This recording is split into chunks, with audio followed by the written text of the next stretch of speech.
It's like a mix of learning and fun and meeting new people from all around the world.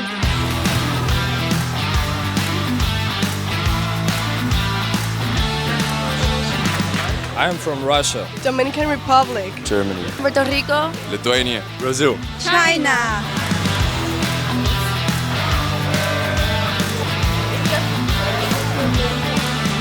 All of the teachers made a point to know our names so that they could call on us and ask us questions. We had debates like every day. They were all very interactive.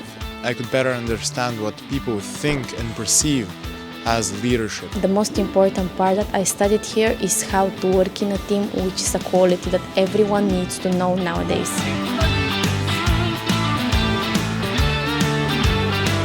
My favorite activity was the catamaran. My favorite activity was the go-karting. My favorite activity was the paddle surf. I was probably exploring the city.